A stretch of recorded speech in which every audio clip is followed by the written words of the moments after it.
Hi everyone, today we are here with Hannah Larn from the Peace Foundation, which is based in the UK and is one of our partner organizations. And she's here to discuss with us a very important topic, the role of women in peace building.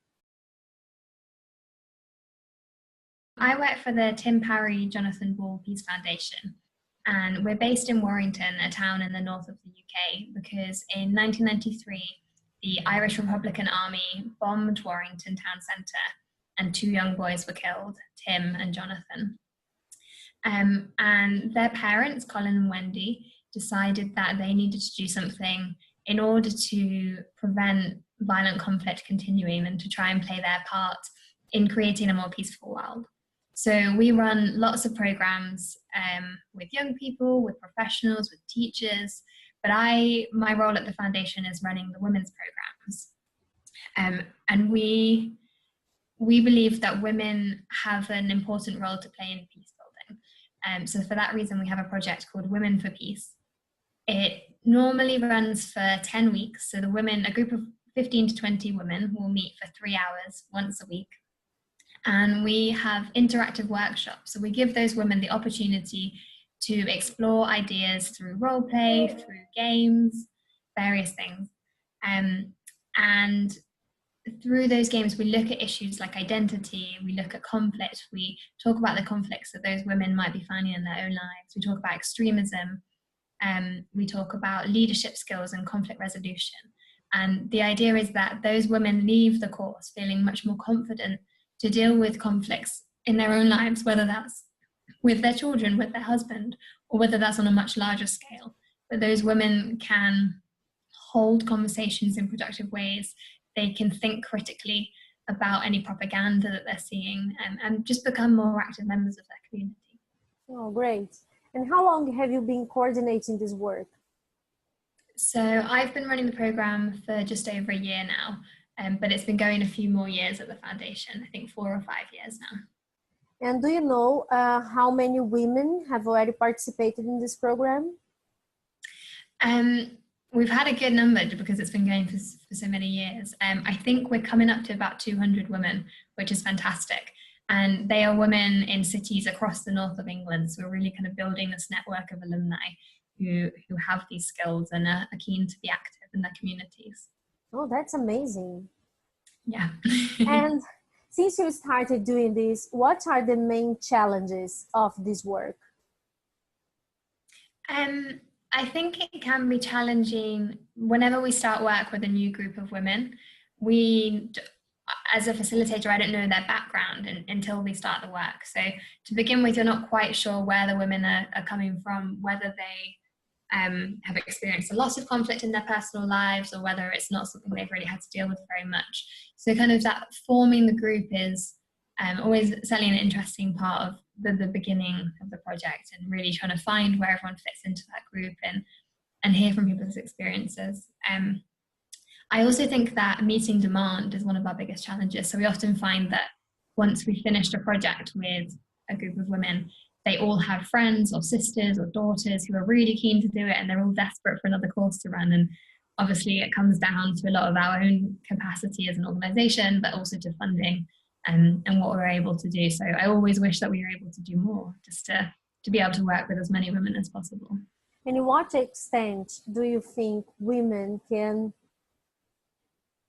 be different from men in peace building? Women can contribute more with peace building. I think that they bring a different perspective to men. Yes. Women's role in the family, for example, varies from culture to culture and across the world, but women do tend to play a different role in their communities, whether that is as a mother, as a daughter, as a wife, whether that is in the work that they do to bring in money to the family.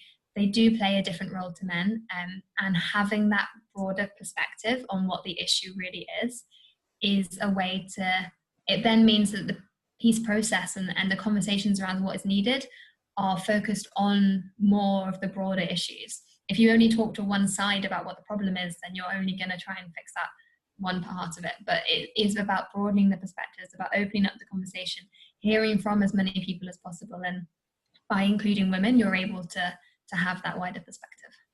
And since you started this work, have you ever come across with a situation that touched you so much? Definitely. I feel very, very lucky to be able to work with groups of women for, like I said, 10 weeks at a time. So we really get to know these women. The women really get to know one another. When they first join the course, they might know one other person in the room, but they might not know anyone. And by the end, you have a room full of 20 women who are all so supportive of one another and really believe in each other to go on and do great things. I remember one moment in particular, a group that I was working with, there was a mother and a daughter in the same group, and the mother, her husband had been murdered in the last 2 years, really, really horrible circumstances. And the family were obviously having to deal with this. It's had a huge impact on them and had really at times felt like it had destroyed their lives as well. But by having this mother and this daughter together in the room for 10 weeks, and for them to have the time to process things in a different way, to think about conflict, to think about themselves and their own role in that and how they react to things and the world that they want to see moving forwards, was really fantastic. And in the last session, they were both just so lovely to one another. There was tears, the whole room was crying. Oh. You know, to create those relationships, and I think helping women realize what they're able to do is such lovely work. Yeah, very touching. And how do you think we can encourage more women to do this? I definitely think having positive role models is an important part of it. So the more female leaders we see, I think the more we'll end up having. If young girls see the potential that they have and believe in themselves, and they're more likely to put themselves forward for things. But I also think that doing more of the work that we're doing, working with as many women as possible, and working with men and with boys to get them to think more openly about what their needs are and what their country's needs are, their community's needs. Yeah, more critical thinking skills for everyone, more conflict resolution skills. And do you know when this program will be run next year? So if women in the UK want to register for that, what they need to do? So if anyone is interested or knows anyone who might be, they can take a look at our Twitter account, which is @women, and it's the number 4 and the letter P, so women4p. Or have a look at our website, which is www.peace-foundation.org. And there's plenty of information on there. Oh, great. So to finish our conversation, I'd like to ask you to tell me the first thing that comes to your mind when you think of women in peace building. I think of strong women. I think there are plenty of strong women around the world doing fantastic things, risking a lot by speaking out in communities where perhaps it's not very common for them to do so. But I think that women have an amazing capacity to be very calm in difficult times, and to bring other people with them. It's about creating a more peaceful world for everyone, not just for women. And I think women are really able to do that. Okay, great. Thank you so much for your time, Hannah. Hope to see you soon. Thank you very much.